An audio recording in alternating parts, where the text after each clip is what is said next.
Welcome back to the Headphone Samurai. Today we're going to check out the ultra high-end Astell Kern AK120 player.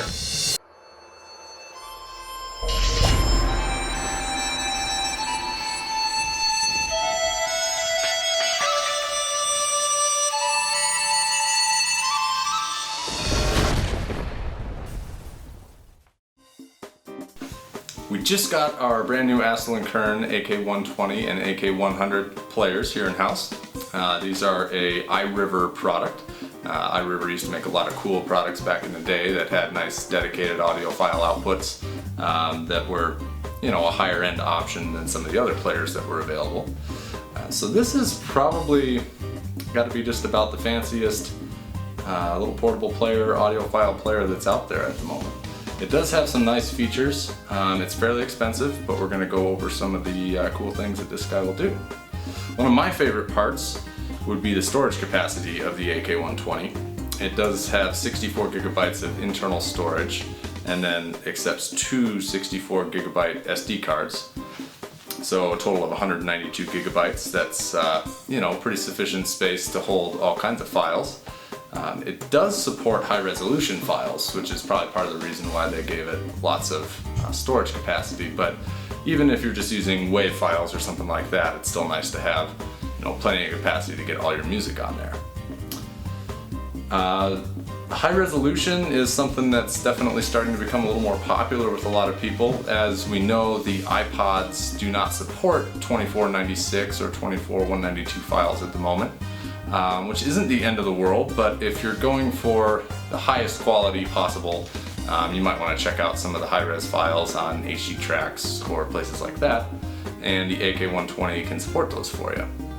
It also can do pretty much any other file format that's out there too. It will even convert Apple lossless with the included software. When you plug this guy into your computer, you're going to have the option to download the Astell Kern software, which kind of helps with some of the organization and things on the player. The software's a little clunky, definitely not a super sleek interface, but it gets the job done, and once you get the hang of it, it works pretty smoothly. I also really like the little switches on the side here. Instead of volume, these actually can control your track forward and back and play and pause. Just kind of an easy access track switch there. And then the volume control is this analog knob here on this side. It is 150 different positions. And as you turn it, it goes up in little half, not sure if these are actually half dB increments or what they are exactly, but just really fine volume adjustment. And you can also touch and slide it here for a little bit faster adjustment if you want. This can function as a USB DAC. When you plug it into the computer, you'll get options on screen here for what you want to do. You can just use it as a USB DAC and take the analog output from the headphone jack if you like. It also has optical output, which is great if you have real nice little portables set up with a DAC. You can feed this out to your nice high-end portable DAC amp combo, or maybe into your home system via optical. Nice dedicated digital connectivity. But it also has a great sounding headphone output too, and a nice DAC built in. The 120 uses a dual DAC, they call it. There's actually two Wolfson DAC chips in there, one for left and one for right, to get the most accurate matching of the two channels. Headphone output on this, I didn't find to be significantly more powerful than most other players out there. It did do a pretty good job driving most headphones pretty well.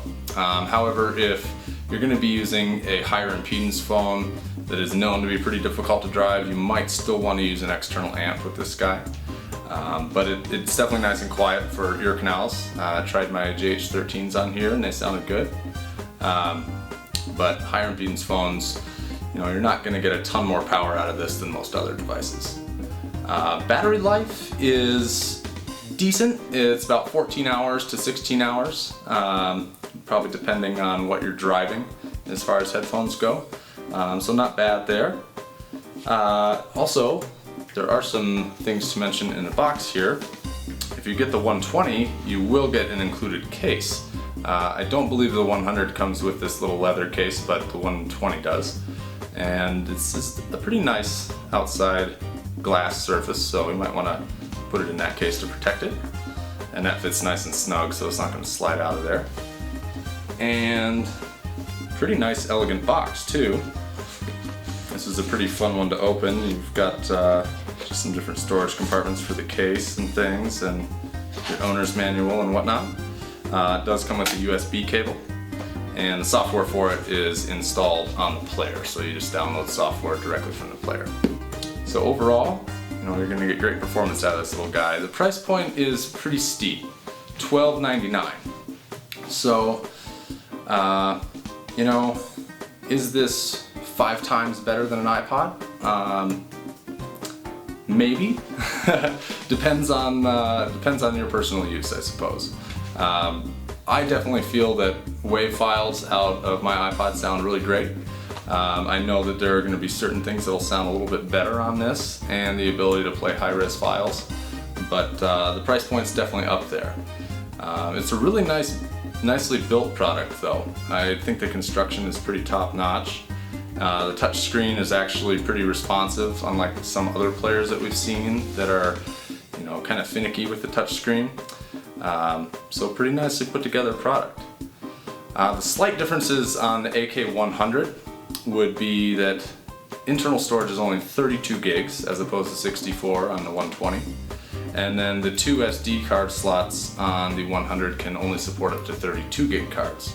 So you're going to get around 100 gigabytes of storage on the 100 versus close to 200 on the 120. Also, the DAC is just a single Wolfson DAC chip in the 100 that takes care of both channels instead of the left and right dual mono DAC. So check out the Astell Kern AK100 and 120. If you want the ultimate portable player for sound quality, these guys are probably it. So yeah, in stock now, headphone.com. Check them out, and we'll see you next time on Headphone Samurai.